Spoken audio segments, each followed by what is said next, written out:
नमस्कार बच्चों, NCERT coaching में आप सभी का स्वागत है।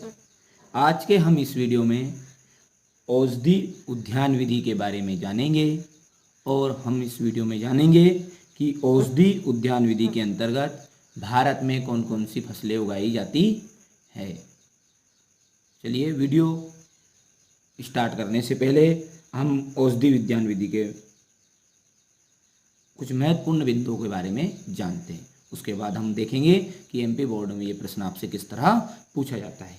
देखिए बच्चों, औषधि उद्यान विधि के लिए महत्वपूर्ण बिंदु में हम देखेंगे कि जो भारत की जलवायु है और मिट्टी है, इसमें विविधता पाई जाती है। विविधता का मतलब होता है कि एक तरह की नहीं पाई जाती। कुछ जगहों पर मिट्टी अलग है, कुछ जगहों पर मिट्टी अलग है। अलग अलग क्षेत्रों में की जलवायु भी अलग है और मिट्टी भी अलग है। तो भारत की जो जलवायु है और मिट्टी है उसमें विविधता पाई जाती है, जिसके कारण यहाँ पर फल, सब्जी, जड़ी बूटी, सुगंधित पौधे, मसाले और बागवानी फसल होती है, उनका उत्पादन की संभावनाएं बहुत अधिक है। देखिए क्या बोला मैंने कि जो भारत की जलवायु है और मिट्टी है, इनमें विविधता पाई जाती है, जिसके कारण यहाँ भारत में फल, सब्जी, जड़ी बूटी, सुगंधित पौधे, मसाले और बागवानी फसल के उत्पादन की अधिक संभावनाएं है। दूसरा पॉइंट देखेंगे कि जो भारत सब्जियों और फलों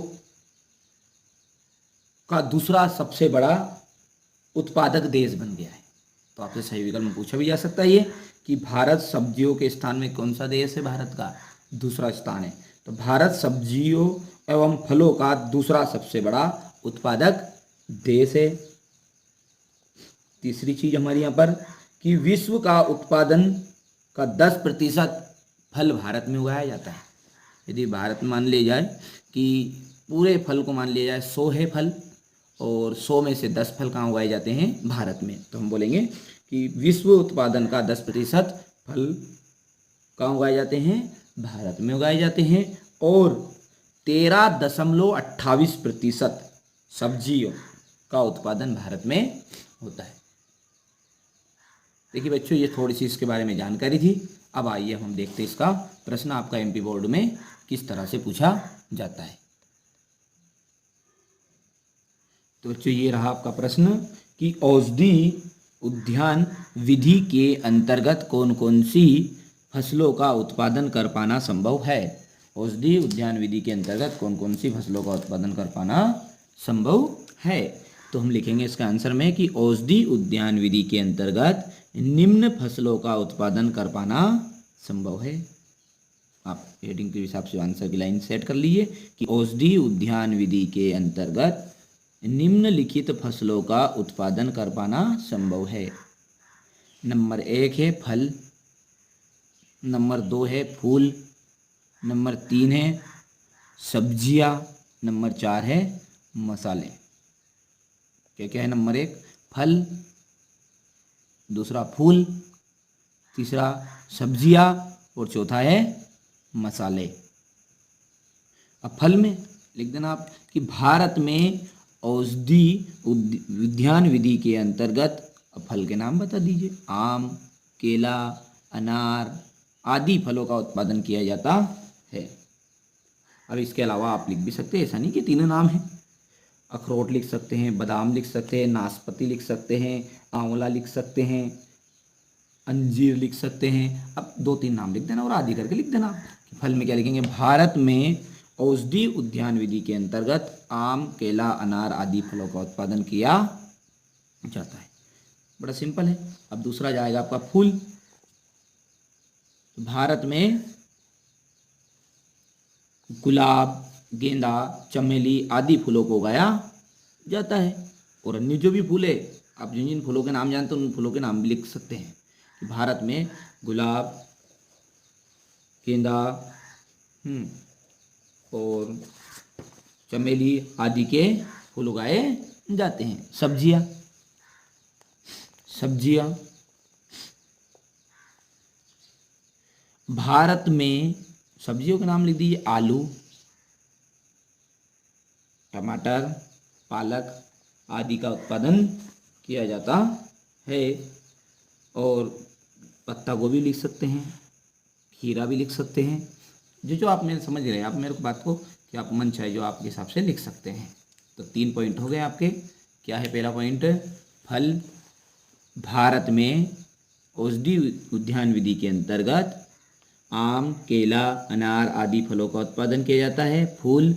भारत में गुलाब, गेंदा, चमेली आदि फूलों को उगाया जाता है। नंबर 3 सब्जियां।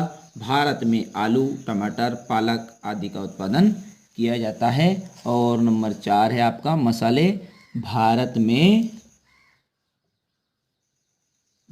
को मसालों का घर कहा जाता है। जो भारत है उसको मसालों का घर कहा जाता है। क्यों? क्योंकि भारत में अदरक, लहसुन, काली मिर्च आदि का उत्पादन किया जाता है। देख रहे हैं? अब लिख सकते हैं इसको। और यहाँ पे क्योंकि सेट कर लेना, वो दूसरे पेज में उधर पेज में चला गया है। क्या लिखेंगे लाइन? कि भारत को मसालों का घर कहा जाता है। यहाँ पर भारत में काली मिर्च, इलायची, अदरक, लहसुन, हल्दी आदि का उत्पादन किया जाता है। फिर से बोल दूं मैं लाइन को, आप सेट कर लीजिएगा इसको कि भारत को मसालों का घर कहा जाता है।